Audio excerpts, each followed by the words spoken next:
네, 안녕하세요 여러분. 캡틴 정진의 내일 급등주 방송입니다. 오늘 6월 23일 목요일 시장이 엄청나게 또 폭격을 맞았습니다. 어저께 4%가 넘는 폭락에 오늘 좀 반발 매수세 유입되지 않나라고 좀 기대를 했지만 오늘 추가적으로 2% 넘게, 마찬가지로 코스닥 지수는 4% 넘게 어제보다 더 빠졌어요. 이렇게 폭락하는 시장 이틀 연속 연출되다 보니까 진짜 오늘 반대매, 손절매 대량으로 쏟아지는 이러한 하루 장세였습니다. 간략하게 좀 메모장을 정리해봤어요. 국내 증시, 아무래도 미국의 상원 의원, 국회의원에서 질의를 했는데 파월 연준 의장을 놓고 증언을 했었는데, 물가 통제를 위해서 지금 자이언트 스텝, 빅스텝 밟고 있다. 그래서 물가 통제를 위해서 더 긴축 정책을 강화할 수 있는데, 이렇게 긴축 정책이 강화되면 경기 침체 가능성이 있을 수 있다고 인정을 했습니다. 그러면서 우리나라 증시 추가적으로 좀 이러한 긴축 우려에 어제 오늘 연달아서 폭락하는 상황 보여줬고요. 또한 반도체 업황 자체의 수급 우려, 그 다음에 노이즈 등 여러가지 좀 복합적인 게 다시금 작용이 되면서 우리나라 증시만 폭락했습니다. 반대로 중국 증시, 일본 증시는 오늘 강세를 보였습니다. 지금 우리나라 중앙은행, 한국은행에서도 역시 마찬가지로 금리 인상을 지금 계속적으로 작년부터 하고 있어요. 미국의 긴축 정책에 앞서서 우리나라가 미국보다 경제가 더 작기 때문에 더 빠르게 지금 금리 인상을 하면서 긴축 정책을 펼치고 있는데요. 그로 인하다 보니까 시장 자체의 폭락하는 수준이 더 체감되는 게 더 크게 작용하고 있는 상황이고요. 반대로 중국하고 일본은 지금 중앙은행에서 긴축 정책을 안 하고 오히려 완화 정책을 하고 있습니다. 돈을 더 풀고 있어요. 지금 금리를 더 낮추고 있고요.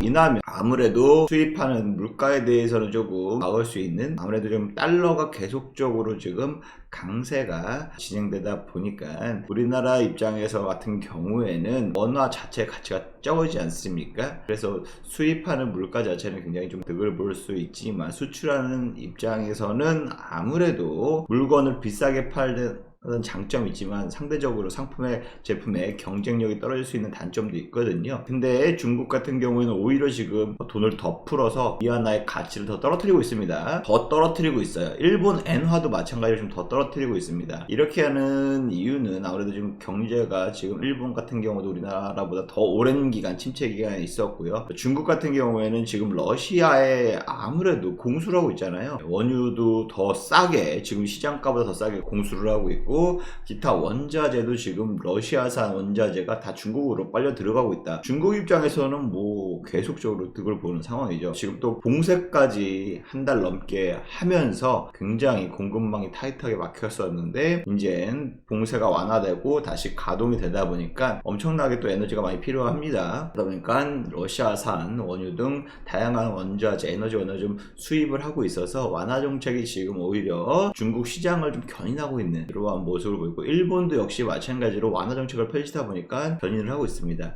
우리나라 입장에서는 솔직히 경제가 미국보다 작기 때문에, 그리고 기축 통화가 아니에요. 그러다 보니까 미국에 따라갈 수밖에 없고, 나비효과처럼 미국이 그냥 살랑 이렇게 했는데 우리나라 입장에서는 이렇게 출렁거릴 수가 있거든요. 동남아 같은 경우 더 크게 출렁거릴 수가 있고요. 이런 식으로 경제가 작으면 작을수록 채찍 효과라고 하죠. 여기서는 살짝 흔들었는데 끝에 가서 이 변동성이 경기에 대해서 크게 작용할 수 있기 때문에 우리나라도 지금 선제적으로 대응한다고 대응하는 게 지금 긴축 정책하고 금리를 빨리 올리고 있는 방법입니다. 물론 긴축 정책을 하게 되면 경기가 침체될 수밖에 없어요. 대신에 스태그플레이션이 경기 크게 패닉과 같은 오는 이러한 상황은 발생되기 전에 지금 중앙은행에서 통화 정책으로서 아무래도 지금 예방을 하고자, 사실 이런 예방하고자 하는 데 있어서는 당연히 아픔의 고통을 수반될 수밖에 없죠. 가장 빠르게 영향을 받고 있는 게 바로 이 주식시장일 수밖에 없는데요. 그러다 보니까 6월달 들어서 이게 말이야 방구야. 6월달 들어서 지금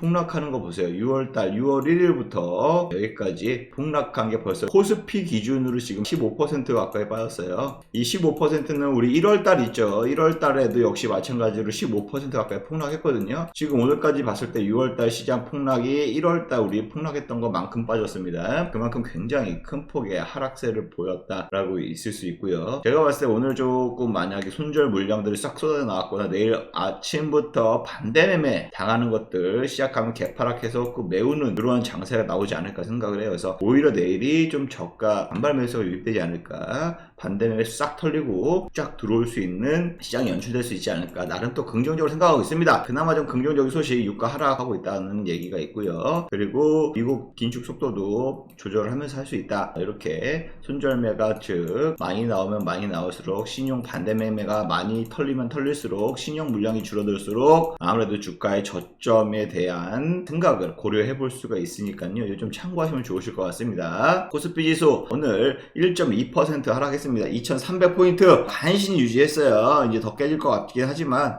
아직 1월달 보시죠. 1월달도 이게 엄청 폭락했잖아요. 1월달도 1월달 한 달 내내 폭락했죠. 이때도 15% 빠졌어요. 6월달 한 달 내내 지금 폭락하고 있는데 마찬가지 15% 빠졌습니다. 우리나라는 이렇게 많이 하락을 하고 있는데 아무래도 또 이렇게 2-3개월 눌려서 조정을 보일 수가 있고요. 똑같이 가라는 법은 없지만 어쨌든 지금 이런 폭락이 계속적으로 연달아서 이어질 수 있진 않다. 원래 이렇게 좀 폭락을 하게 되면 그 다음에 쉬었다가 반발 매수 쉬었다가 다시 폭락하거나 아니면 폭락한 이후에 반등했다가 다시 폭락하거나 이러한 패턴이 있거든요. 물론 반까지는 올라오면 다행이지만 반 이하, 이렇게 반 이하로 올라오는 경우도 있지만 마찬가지입니다. 반 이하로 올라오더라도 어느 정도 반대 오면은 여기서 지금 추가 매수 다 때려야 돼요. 그래야 올라왔을 때 먹고 빠지고 수익은 아니더라도 손실을 최소화할 수 있는 방법이지 않을까, 내심 이렇게 생각을 하고 있습니다. 그래서 어느 타점을 잡아야 될지 지금 엄청 고민 중에 있는데요. 코스닥 지수도 오늘 지금 4.36% 빠졌습니다. 아주 마감 종가 가격이 제일 아래에요. 714포인트. 엄청난 하락세를 보였던 코스닥 지수입니다. 개인들의 손절 물량들이 더 많이 터졌다.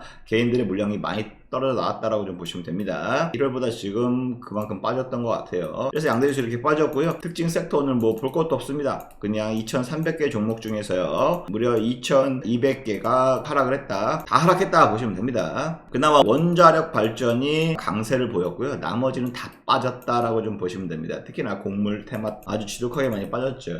그동안 많이 올랐던 것들 싹 빠지는 하루였다.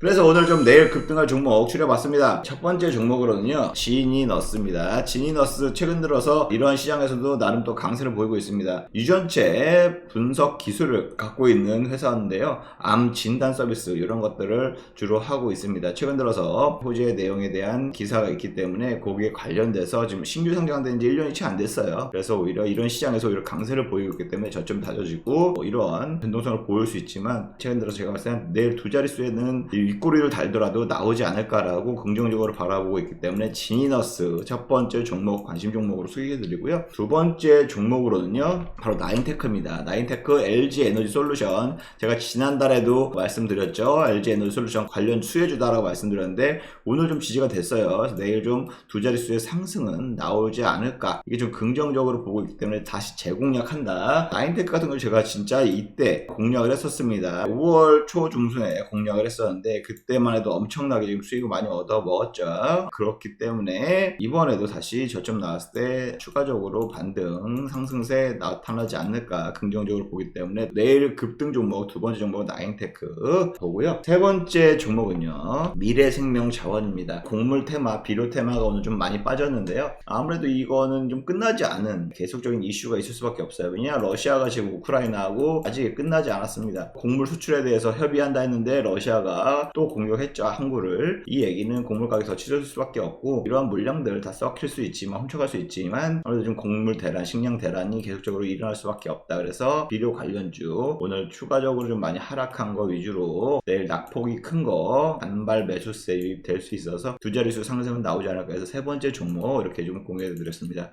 솔직히 어디가 저점인지는 아무도 알 수 없습니다. 확실하게 저점을 예상할 수 있는 그러한 경제 지표 같은 경우에는 CPI, 즉 소비자 물가지수, 미국의 소비자 물가지수 이런 것들이 얼만큼 정점 찍고 완만하게 계속적으로 떨어지느니, 요거에 따라서 긴축 정책도 어떻게 계속적으로 지금 스텝을 밟아 나갈 것이기 때문에 말 그대로 물가에 잡히느냐 이거에 따라서 긴축 정책을 빠르게 더 급하게 가느냐 아니면 좀 완만하게 가느냐 이 차이가 있을 수 있습니다. 급하게 빠르게 간다 그러면 당연히 주식시장 경기 침체 계속적으로 체감적으로 더 떨어질 수밖에 없는 거고요. 반대로 좀 완만한 스탠스로 가면 그동안의 낙폭을 어느 정도 회복할 수 있는 주식시장이 연출될 수 있으니까요. 아무래도 소비자 물가, 이 물가에 빨리 인플레이션에 대한 압박이 어느 정도 해소가 되기를 바랄 수밖에 없는 상황이고, 러시아하고 지금 계속적으로 제재를 가하면 가할수록 더 악조건일 수밖에 없습니다. 그래서 올해는 계속적인 악조건이 되지 않을까. 그나마 이 수급을 중국하고 인도에서 받아주고 있습니다. 러시아산 원유나 이런 것들을 받아주고 있는데요. 지금 미국에서도 중국산 제품 관세를 좀 면제하거나 뭐 인하하거나 이렇게 좀 얘기가 나오고 있는데, 이걸로 좀 딜을 할 수 있겠죠. 러시아하고 좀 제재에 동참해달라. 하지만 뭐 중국 입장에서는 그럴 수는 없겠죠. 러시아하고 또 워낙 친하니까. 예, 여러 가지 뭐 국제적인 정세나 정치 성향이 있기 때문에 너무 이런 것들을 판단해서 하기가 쉽지 않습니다. 그래서 저점이라고 확실하게 말씀드릴 수 있는 부분은 아무도 알 수 없고, 그 시점, 지금 연준 파월 의장이나 그 경제 전문가들 혹은 연준에서조차도 알 수가 없습니다. 이러한 물가들을 어떻게 언제끔 잡혀 나가느냐에 따라서 거기에 맞춰서 정책들이 스텝을 밟고 있기 때문에 너무 그렇다고 해서 걱정하지 마세요. 이렇게 지금 소나기 제대로 맞았잖아요. 이렇게 소나기 제대로 맞았는데 더 지금처럼 맞으라는 또 보장은 없기 때문에 반등이 올 때쯤 다시금 좀 비중을 줄이거나 현금화를 늘리면 어느 정도 그래도 손실을 좀 최소화할 수 있고, 지금과 같은 걱정을 좀 줄일 수 있는 방법이니까요. 오히려 지금같이 좀 폭락이 왔을 때 혹은 개인들의 뭐 손절매 물량들이나 신용의 반대매 물량들이 쏟아 나왔을 때 오히려 줍줍하는 기회의 장이 될 수 있다. 그래서 내일 단발 매수세가 좀 유입되면서 반등 장세에 연출되기를 기대하면서 오늘 방송 여기서 마치도록 하겠습니다. 이상 6월 23일 캡틴 정진의 내일 급등주 방송은